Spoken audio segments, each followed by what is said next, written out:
가마쿠라시에 봄내음을 머금은 바람이 불어오던 그날, 급행열차 한 대가 선로를 벗어났다. 도인철도 가마쿠라선 상행열차였다. 맹렬한 속도로 궤도를 이탈한 열차는 가마쿠라 이키타마 신사의 도리이를 스친 다음 산간 절벽 아래로 떨어졌다. 승객 127명 중 68명이 사망한 대형 사고였다. 탈선 사고가 일어나고 2달쯤 지났을까?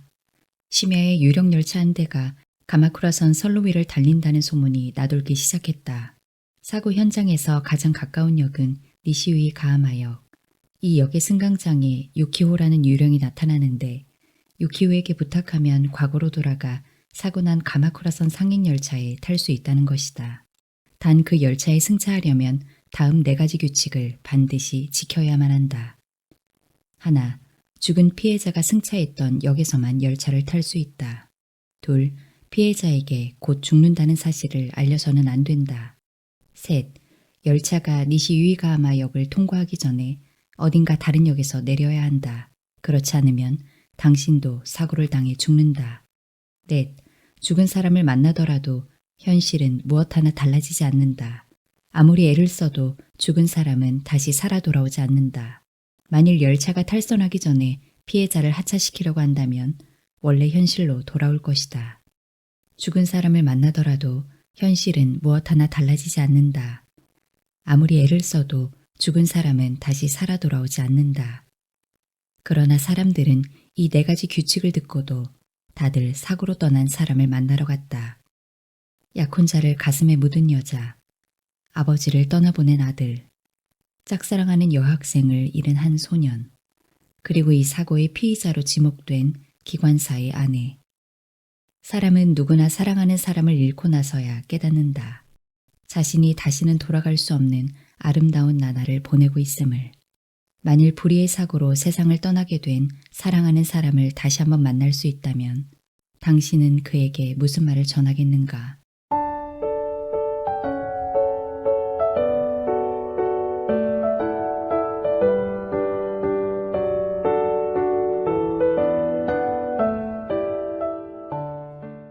인재 파견 업체를 그만두고 나서 10월 말쯤이었나 아버지에게 부재중 메시지가 왔다.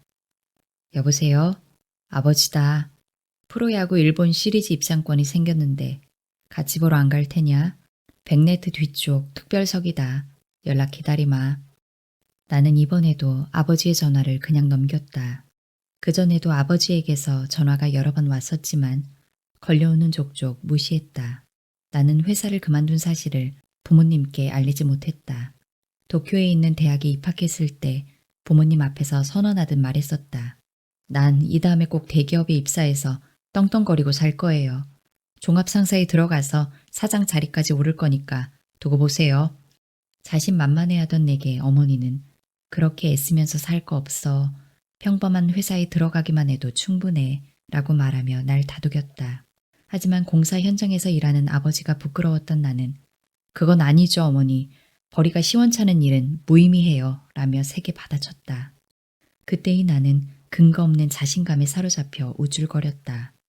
회사에서 최종 합격 통보를 받았을 때도 부모님께 연락해 얼마나 잘난 체를 했는지 모른다. 솔직히 부모님께 울며 불며 매달리고 싶을 때도 있다. 하지만 그러지 못했다. 새해가 밝자마자 서둘러 도심에서 떨어진 외곽으로 이사했다. 종합상사에 근무하던 시절 맨션 월세는 회사가 부담했다. 하지만 이제 무직자인 내가 감당할 수 없는 금액인지라 3평도 안 되는 연립주택으로 집을 옮겼다. 부모님께 이사한 걸 알리고 싶지 않아서 보증인이 필요 없는 집을 골랐다. 우체국의 주거 이전 서비스를 이용해 본가에서 보내주는 쌀은 새 집에서도 계속 받을 수 있었다. 고맙게도 지난 가을부터는 집에서 쌀뿐 아니라 몇 가지 식료품도 같이 보내주었다.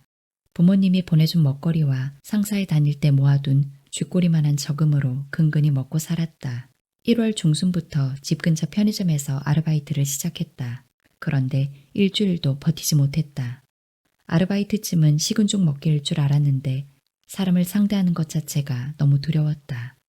손님이 잔소리라도 할라치면 나라는 인간을 송두리째 부정당한 듯한 기분이 들어서 포스기를 두드리던 손이 바르르 떨렸다. 집에 있어도 불안하기는 매한가지였다. 스마트폰이 울리기만 해도 옛 회사에서 걸려온 전화일까봐 몸이 뻣뻣해졌다.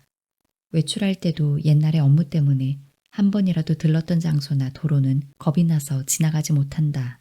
기분 전환 삼아 시내에 나갈 때도 마루노우치 근처는 한 발짝도 들이지 않았다. 누군가에게 속마음을 털어놓고 싶어서 스마트폰 전화번호를 훑어본 적이 있다. 하지만 아무도 만나고 싶지 않았다. 사람을 만나면 기분이 더 처질 게 불보듯 뻔했기 때문이다.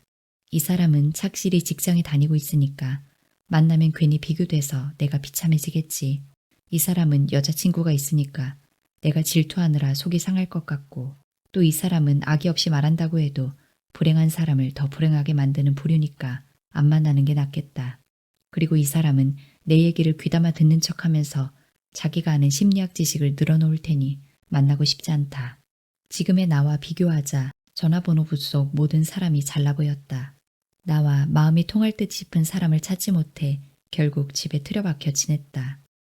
애도강 하천 부지에서 미지근한 돌풍이 불어왔다. 입고 있던 얇은 점퍼를 벗어 옆구리에 끼우고 손에 든 통장을 뚫어지게 쳐다보았다. 집 근처 대형 쇼핑몰에 설치된 ATM 기계로 통장 잔액을 확인하는 일이 일과의 하나였다. 1월 말에 간토노동 기준청 이름으로 20만 엔이 들어왔다. 사실 1년 이내에 퇴사한 신규 채용자는 실업급여를 받을 수 없다. 잘못 입금된 걸 알면서도 재차 입금되기를 기대했다. 하지만 세상은 그리 호락호락하지 않았다. 기적은 다시 일어나지 않았고 통장 잔고는 바닥나기 직전이었다. 싸구려 도시락이나 사서 돌아가려고 쇼핑몰 안으로 들어갔다. 토요일 저녁이라 가족 쇼핑객들로 복잡거렸다. 입구 앞 슈퍼에서는 식품을 할인하는 중이었는데 커다란 스테인리스 외건에 반값 스티커가 붙은 빵이 수북하게 쌓여 있었다.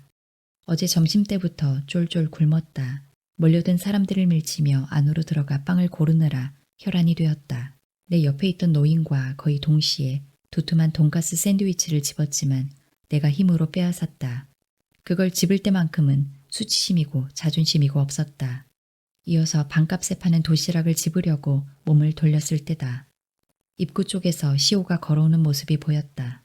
시오는 키가 큰 남자와 팔짱을 끼고 있었는데 그 모습이 행복해 보였다. 그런데 남자의 얼굴이 눈에 들어온 순간 심장이 멎는 줄 알았다. 시오 옆에 선 사람은 바로 다가노였다.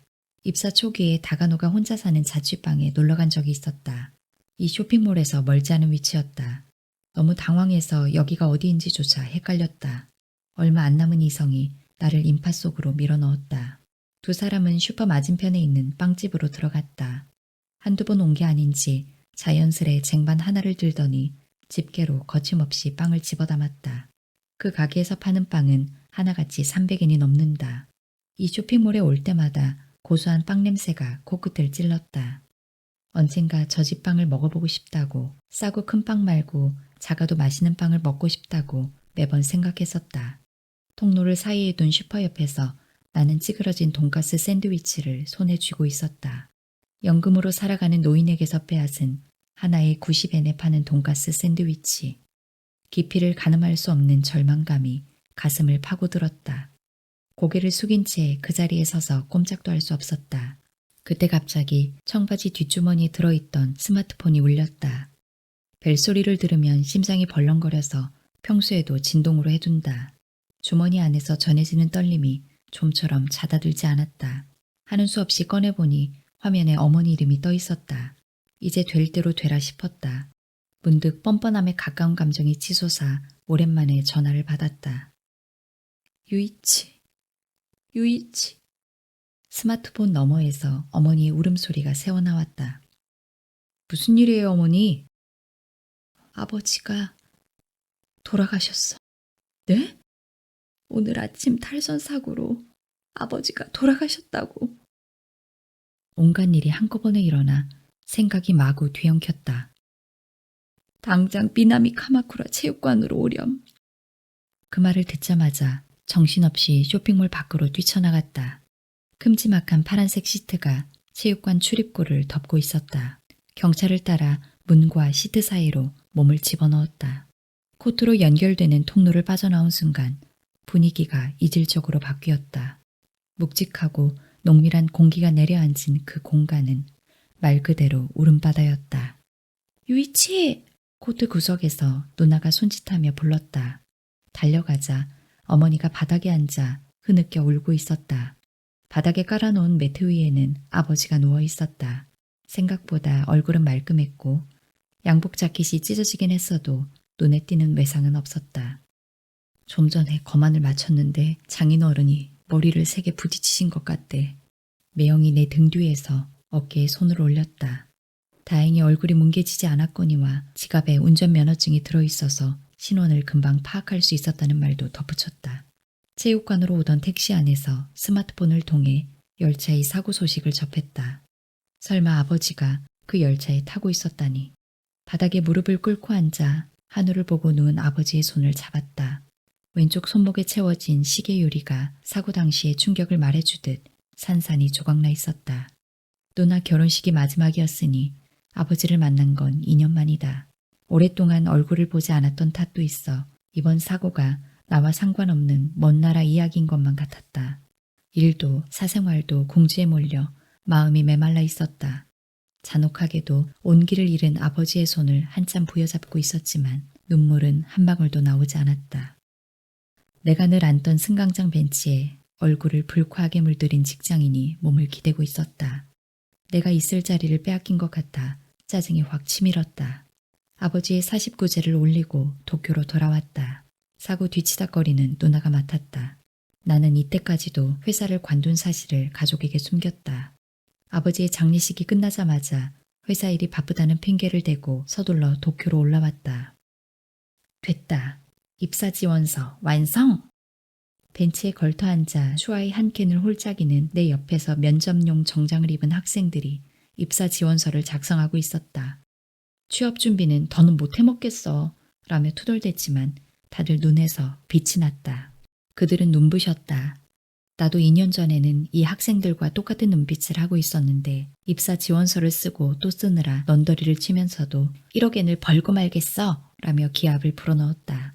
그 시절을 회상하자 돌아가신 아버지에게서 들었던 말이 생각났다.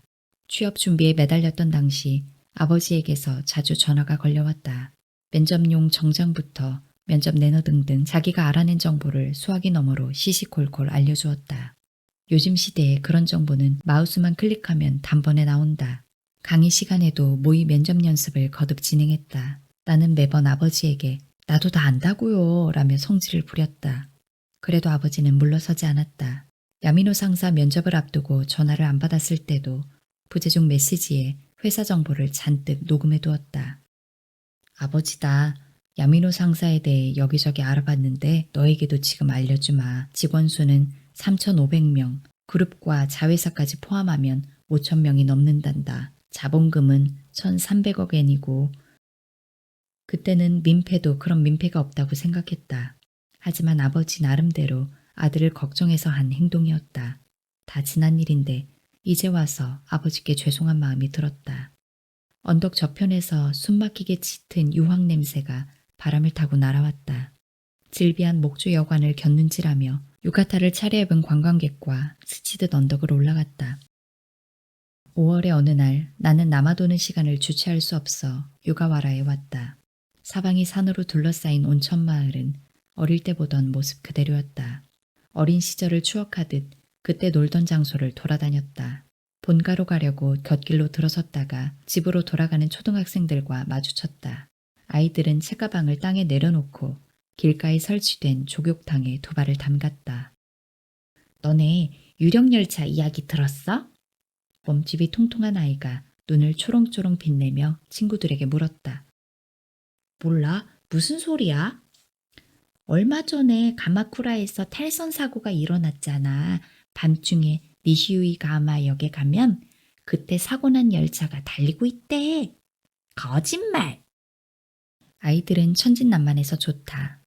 나도 저만 할 때는 순진하게도 저런 초자연적인 현상을 믿었다. 즐겁게 제잘되는 초등학생들을 부러워하며 나도 그때로 돌아가고 싶다고 생각했다. 이 골목 끝자락에는 아버지가 일했던 공무점이 있다. 공무점 건물은 기와지붕 위에 태양광 패널을 얹어서 꼭 가정집처럼 보인다. 2층 외벽에 달린 회사 간판은 언제 떨어져도 이상하지 않을 정도로 위태위태하게 매달려 있다. 혹시 사카모토 씨네 아들 아니냐? 갈색 금속문을 열며 백발의 남자가 얼굴을 내밀었다. 그렇다고 대답하자 얼굴에 화색을 띠며 밖으로 걸어 나왔다. 이번 사고로 많이 힘들었지? 자세히 보니 아버지 장례식에서 봤던 남자였다. 손수건을 손에 쥐고 계속 울고 있었다. 고등학교 때 아버지가 학교에 수리하러 왔을 때도 같이 있었다. 다케나카 씨였던가? 유이치 맞지? 마음은 좀 안정됐고? 덕분에요. 아버지 일로 여러모로 폐를 끼쳤습니다. 우리 사이에 뭘. 난 부하 직원으로서 이 아버지에게 한두 번 신세진 게 아니거든. 내가 세상에서 제일 존경하는 사람이 네 아버지란다. 아버지를 칭찬하는 말을 듣자 코끝이 찡했다. 그나저나 유이치 야마노 상사에 다닌다면서 대단하구나. 아, 네. 나는 말끝을 얼버무렸다. 넌 네 아버지의 자랑스러운 아들이었다. 내가 대학에 합격했을 때도 어찌나 좋아하던지 그렇게 뛸 듯이 기뻐하는 건 처음 봤다니까. 저희 아버지 회사에서는 어떤 사람이었습니까? 아버지 얘기를 더 듣고 싶은 마음에 물었다.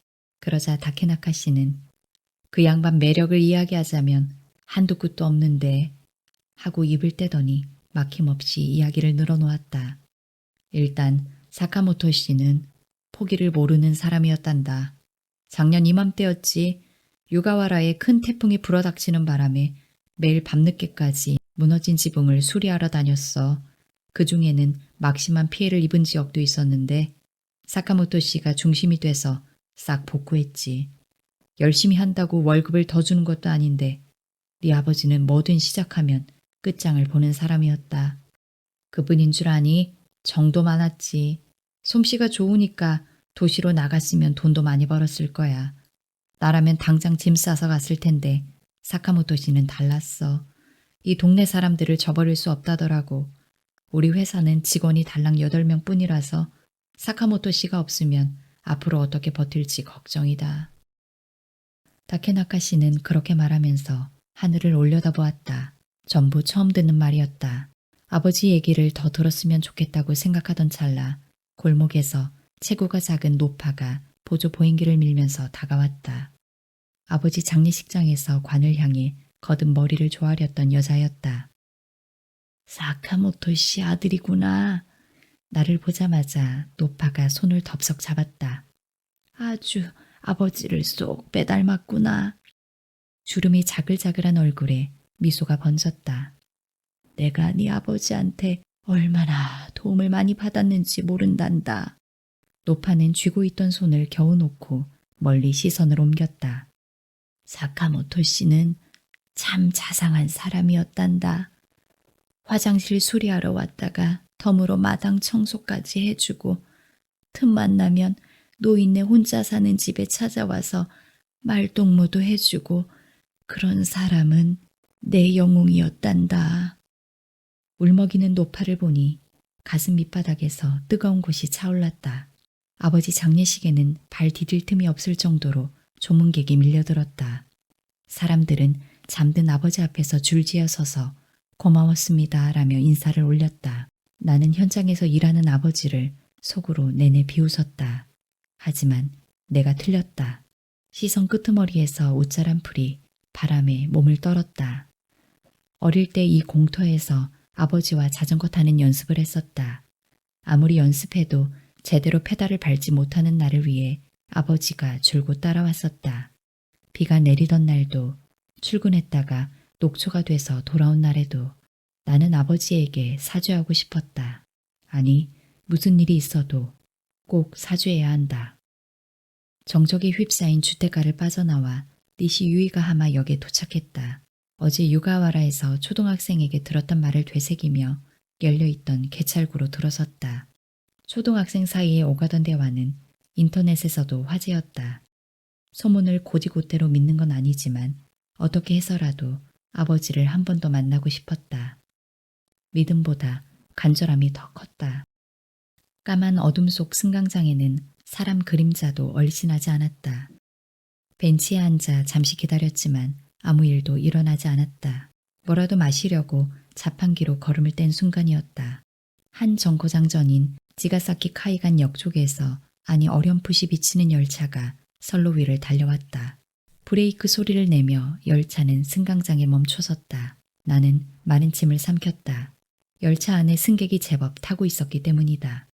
내려! 문이 열리자 손잡이를 붙잡고 있던 여고생이 덩치가 작은 남학생에게 말했다. 난 괜찮으니까 빨리 가! 라며 차마 발길을 떼지 못하는 남학생을 열차 밖으로 밀어냈다. 여고생이 문 앞으로 다가왔다. 둘은 헤어짐을 아쉬워하며 서로를 멍하니 바라보았다. 정말 고맙습니다. 남학생이 허리를 깊이 숙였다. 문이 닫히기 직전에 내가 더 고마웠어, 가지유키 라고 말한 여고생의 입가에 미소가 머물렀다. 개찰구로 향하던 남학생이 나를 보고 가볍게 눈인사하며 지나갔다. 스쳐 지나가던 그는 울어서 눈은 퉁퉁 부었는데도 그 얼굴에는 뭔가 만족스러운 듯 미소가 번져 있었다. 당신도 유령열차 타고 싶어? 사라진 남학생과 교대하듯 세일러복을 입은 여자가 승강장 안쪽에서 내게로 걸어왔다. 너 유령이야? 잘 부탁해. 그녀는 무람없이 반말로 인사를 건넨 다음 익숙하게 다음 말을 이었다. 방금 지나간 열차가 지난 3월에 탈선 사고가 났던 그 열차라는 것. 사고로 인해 마음이 맺힌 게 있는 사람 눈에만 보이는 열차로 이 열차를 타면 죽은 사람과 다시 한번 만날 수 있다는 말도 했다. 다만 그녀는 강조하듯 그렇게 운을 뗀 다음 유령 열차에 오르는 데 필요한 4가지 규칙을 늘어놓았다. 하나, 죽은 피해자가 승차했던 역에서만 열차를 탈 수 있다. 둘, 피해자에게 곧 죽는다는 사실을 알려서는 안 된다. 셋, 열차가 니시유이가마 역을 통과하기 전에 어딘가 다른 역에서 내려야 한다. 그렇지 않으면 당신도 사고를 당해 죽는다. 넷, 죽은 사람을 만나더라도 현실은 무엇 하나 달라지지 않는다. 아무리 애를 써도 죽은 사람은 다시 살아 돌아오지 않는다. 만일 열차가 탈선하기 전에 피해자를 하차시키려고 한다면 원래 현실로 돌아올 것이다. 여자의 설명이 끝나자마자 선로 저 너머에서 굉음이 들려왔다. 어딘가 다른 역에서 내리지 않으면 당신도 저렇게 돼 라며 여자가 짓궂은 웃음을 보였다. 현실이 하나도 바뀌지 않아도 괜찮다면 내일 밤에라도 피해자가 열차를 탔던 역으로 가면 돼. 그리고 자그마한 가슴 앞에서 팔짱을 끼더니 여자가 눈에 힘을 줬다. 제발 승객을 하차시키는 짓만은 삼가길. 지난번에도 웬 여자가 죽은 약혼자를 데리고 내리라 했었거든. 나는 마음을 굳혔다. 돌아가신 아버지가 다시 살아 돌아오지 않아도 괜찮다. 현실이 전혀 달라지지 않아도 상관없다. 나는 한 번만 더 아버지를 만나고 싶다.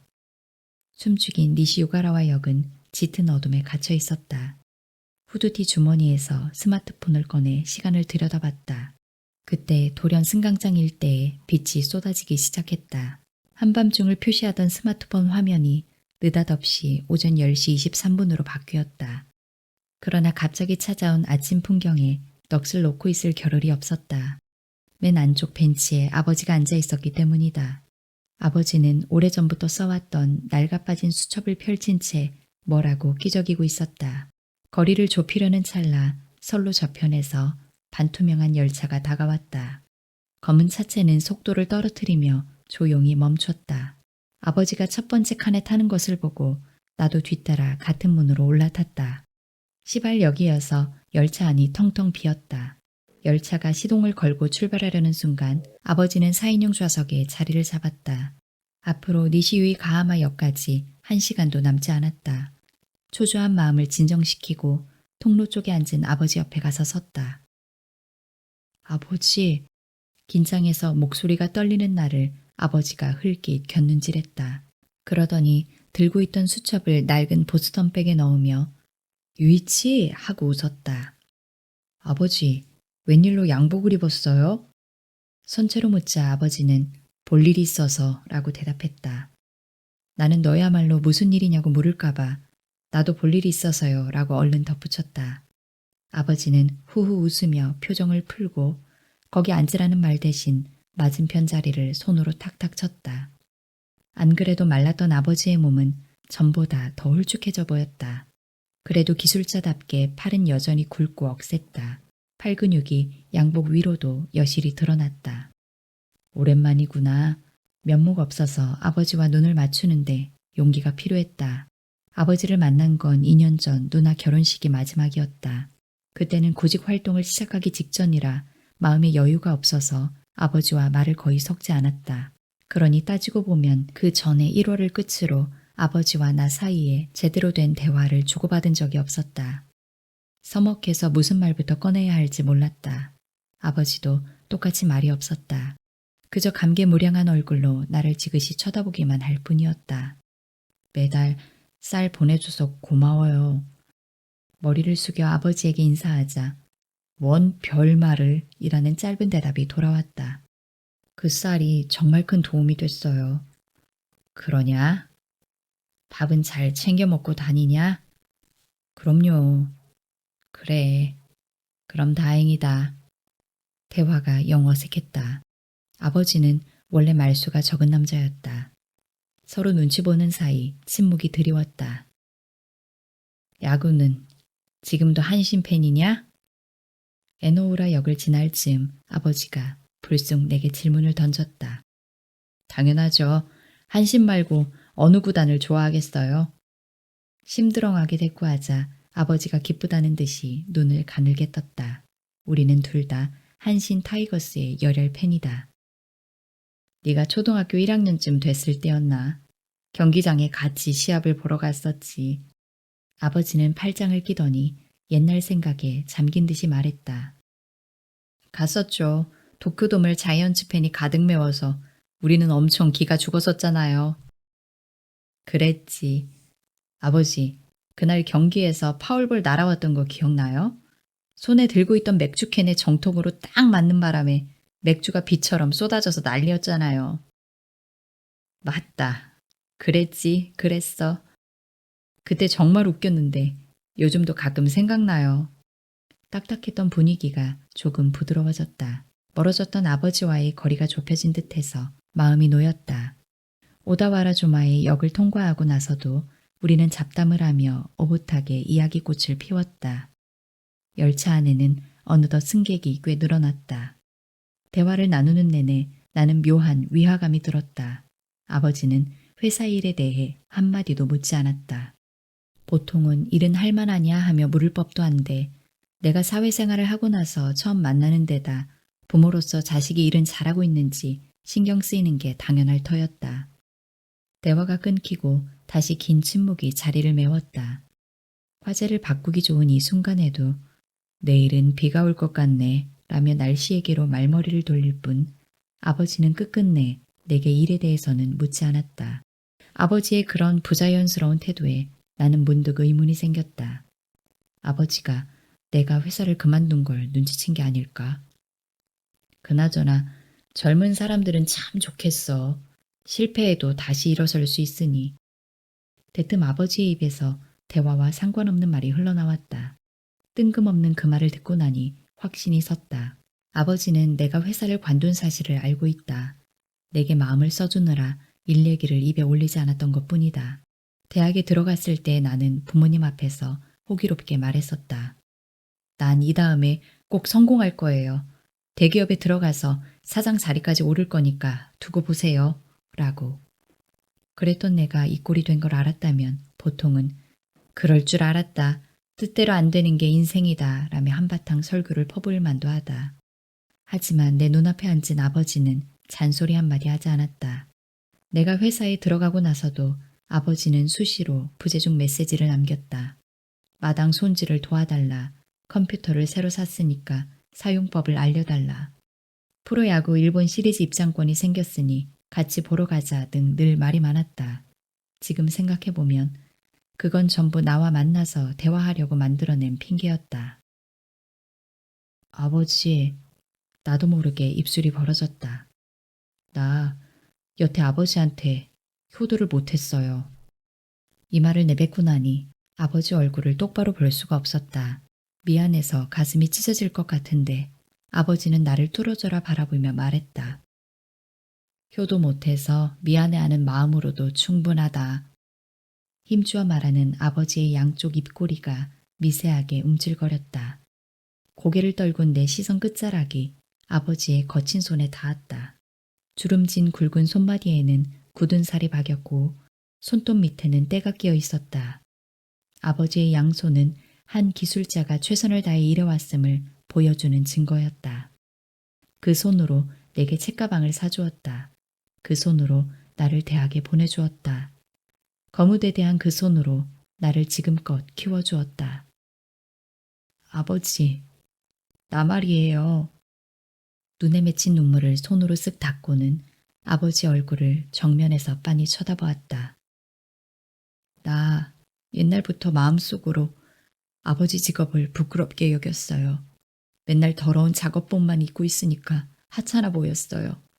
그런데 실제로 내가 사회생활을 해보니까 일이 얼마나 힘든지 알겠더라고요.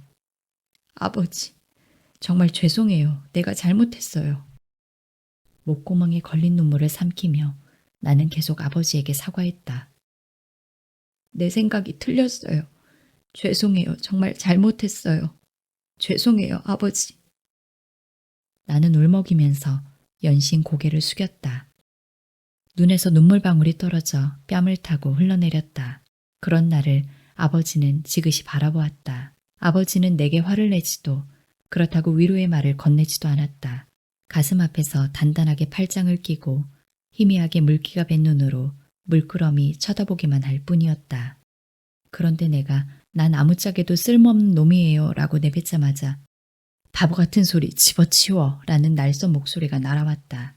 효도 못해 미안하다고 사과할 줄 아는 사람이 왜 쓸모가 없어. 다시는 그런 멍청한 소리 하지 마라. 주위에 다른 승객이 있든 없든 아랑곳 없이 아버지는 목소리를 낮추지 않았다. 착실히 공부해서 대학까지 들어간 아들인데 뭐가 못났다는 거냐. 효도 못해서 미안해할 줄 아는 착한 사람이 왜 형편없다는 거냐. 다시는 그런 소리 하지 마라. 아버지가 나를 호되게 야단친 건 이번이 처음이다. 사회생활을 시작하고 나서 나는 남이 내게 내뱉은 부정적인 말에 자꾸만 움츠러들었다. 그렇지만 아버지는 달랐다. 나를 꾸짖는 아버지의 목소리에는 아들인 나를 아끼고 사랑하는 마음이 담겨 있었다. 더욱이 넌 나약하지 않다. 진짜 약해 빠진 사람은 남 앞에서 자신의 부족함을 드러내지 못하는 법이거든. 넌 강한 사람이다. 얼굴이 눈물로 뒤범벅이 되었다. 흐릿해진 시야 너머로 아버지의 다음 말이 이어졌다. 유이치, 어릴 적에 나랑 같이 자전거 연습했던 거 기억나니? 넌 요령이 있는 편이 아니어서 뭘 하든 남들보다 시간이 오래 걸렸다. 하지만 첫 단추만 끼우고 나면 다른 사람의 갑절로 성과를 내고는 했지. 자전거도 마찬가지였고 올라타는 데까지 시간은 걸렸다만 넌 그때도 포기하지 않았다. 넘어지고 또 넘어지고 다시 일어났지. 넌 할 수 있다. 너라면 할 수 있어. 너라면 꼭 할 수 있고 말고. 막힘없는 아버지의 말에는 한치의 망설임도 섞여 있지 않았다.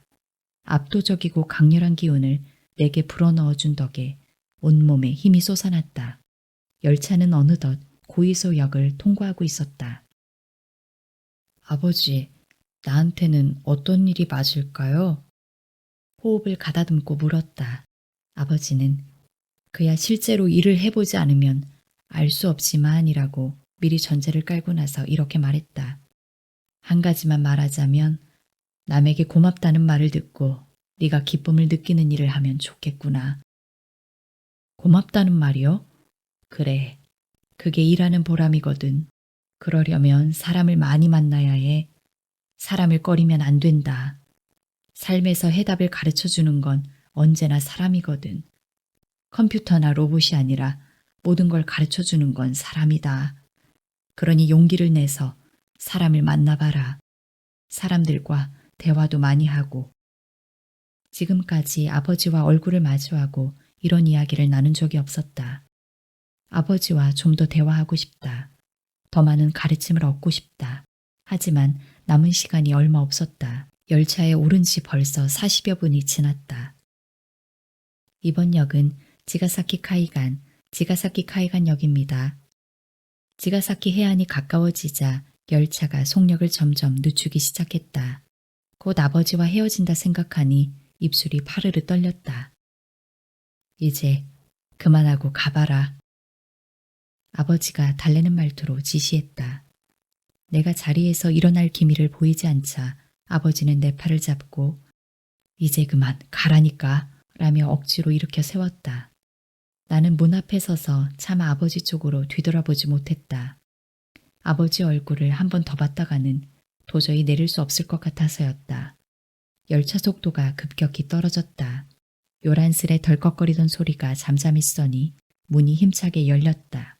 밖으로 발을 내디려는 찰나 유이치 하고 부르는 음성이 내 귀에 날아들었다. 고개를 돌릴지 말지 망설이다가 천천히 아버지 쪽을 돌아보았다. 다 컸구나. 팔짱을 낀 아버지가 만족스러운 표정으로 실눈을 짓는다. 나는 열차에서 내렸다. 창문 너머에서 아버지의 두 눈이 나를 계속 응시하고 있었다. 행여 눈물이 터질까봐 아랫입술을 꽉 깨물고. 예전에 아버지의 이 표정을 본 적이 있다. 내가 어렸을 때 봤던 그 표정. 똑같은 표정을 그때 그 공원에서 봤다.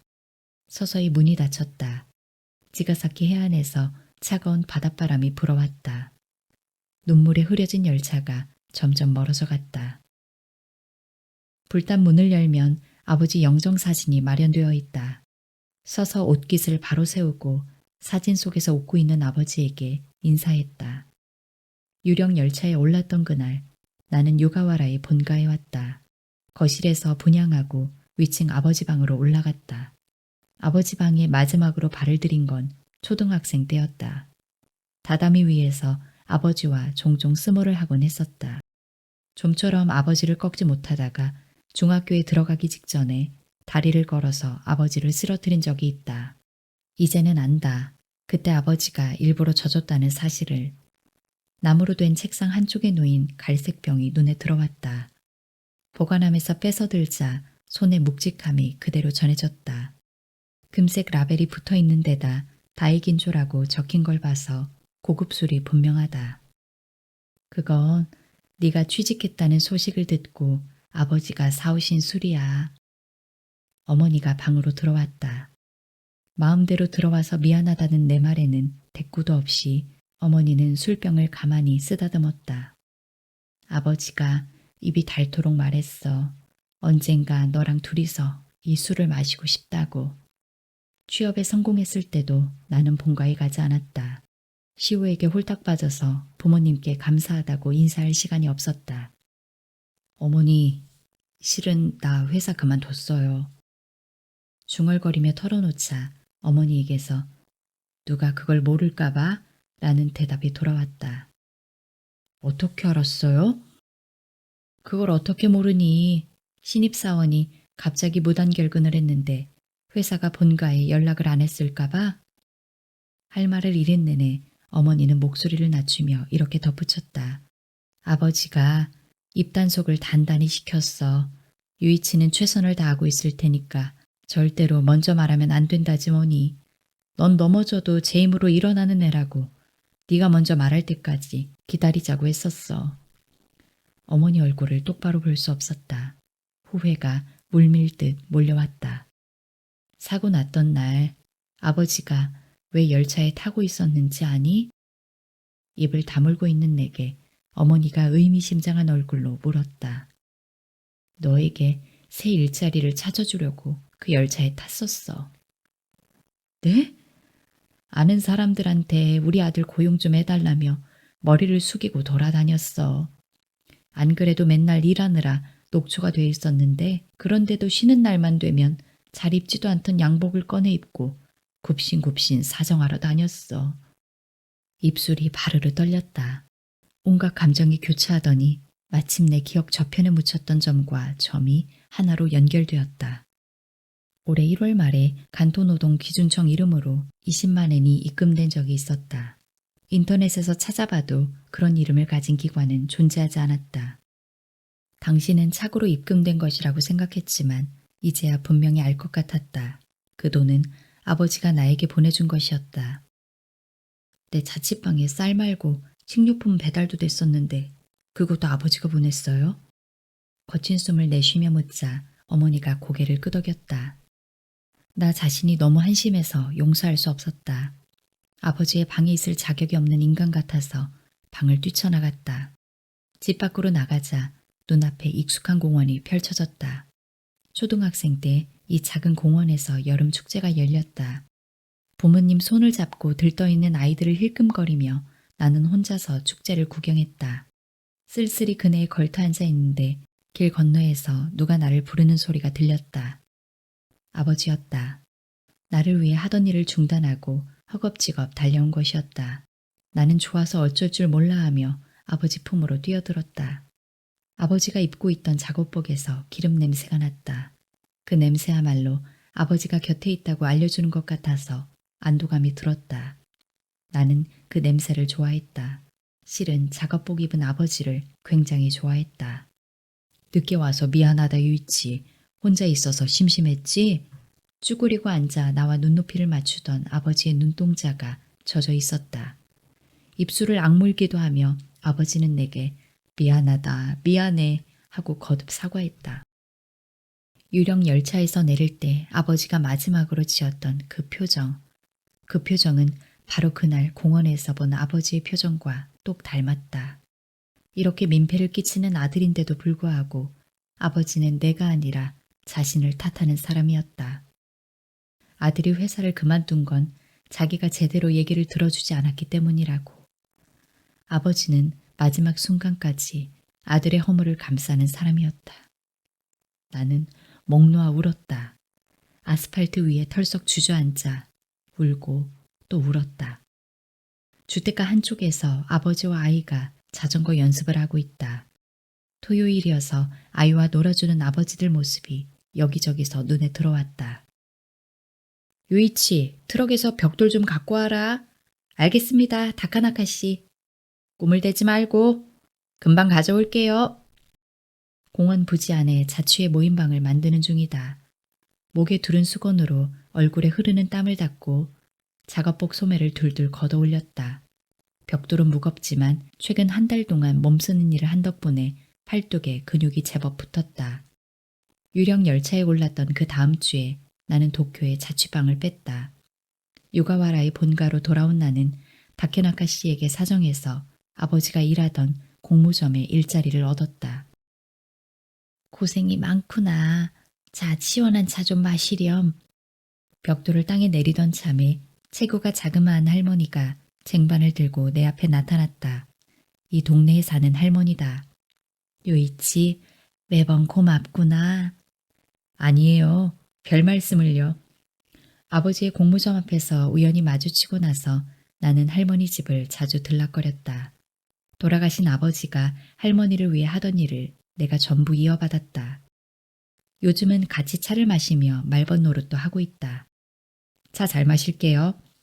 컵을 들려는 순간 뒤에서 사카모토 하고 부르는 소리가 들렸다. 고개를 돌리자 야마노 상사에 다닐 때 동기였던 다가노가 거기 서 있었다. 네가 여기 웬일이냐? 얼마 전에 네 아버지께서 돌아가셨다는 소식을 들었거든. 동기 녀석 아버지니까 집에 찾아가서 분영하고 왔지. 다가노는 어색하게 말을 꺼내면서 명복을 빌게 라며 내 어깨에 손을 올렸다. 시오랑은 잘 돼가? 나는 쇼핑몰에서 두 사람을 봤다고 말했다. 다가노의 눈이 휘둥그레졌다. 그러나 이내 그는 차였어라며 쓴웃음을 지었다. 시오는 외교관이랑 연애 중이라더라. 아무래도 앓는 소리 내는 남자는 딱 질색인 모양이야. 하타케야마는 여전하고 승진했어. 왜 나쁜 잡초가 더 빨리 자란다는 말이 있잖아. 이 사회는 실력만 있으면 속물이건 아나무인이건 상관없이 출세하게 되어 있나 봐. 네가 사라지고 나서는 그 인간이 나를 어찌나 갈구는지 내가 영업 실적이 좋은 걸 시샘한다니까. 다가노는 살이 쏙 빠졌다. 얼굴은 헬쑥하고 피부도 푸석푸석했다. 그건 그렇고 아버지가 일하시던 회사에 취직한 거냐? 일은 재밌고? 재밌어. 익숙해지려면 아직 한참 멀었지만 손님한테 고맙다는 말을 들으면 무척 기뻐. 그렇구나. 얼굴이 밝네, 사가모토. 어쩐지 쓸쓸한 표정을 지은 다가노는 오늘도 접대하러 가야 한다며 발걸음을 돌렸다. 다가노! 멀어져가는 등에 대고 그의 이름을 불렀다. 휙 돌아서는 다가노에게 나는 짧은 응원을 보냈다. 힘내. 그래. 라고 대답하는 다가노의 표정이 살짝 풀어졌다. 가볍게 손을 흔들며 그는 다시 역쪽으로 걸음을 뗐다. 비스듬히 기울어진 태양이 온 동네를 오렌지색으로 물들이기 시작했다. 자전거 연습을 하던 소년 옆에는 아직도 아버지가 곁을 지키고 있었다. 머지않아 저 아이에게도 성공을 맛볼 날이 찾아오겠지. 나는 아버지가 일하던 회사에서 새 출발을 하기로 결심했다. 나는 아직 어설프다. 하지만 언젠가 존경하는 아버지를 뛰어넘는 기술자가 되고 싶다. 이 회사의 사장이 되고 싶다. 아버지를 넘어서는 것이야말로 진짜 아버지의 은혜를 갚는 길이라 믿는다. 그리고 그 바람을 이루는 날이 오면 아버지 방에서 그 술병을 열고 싶다.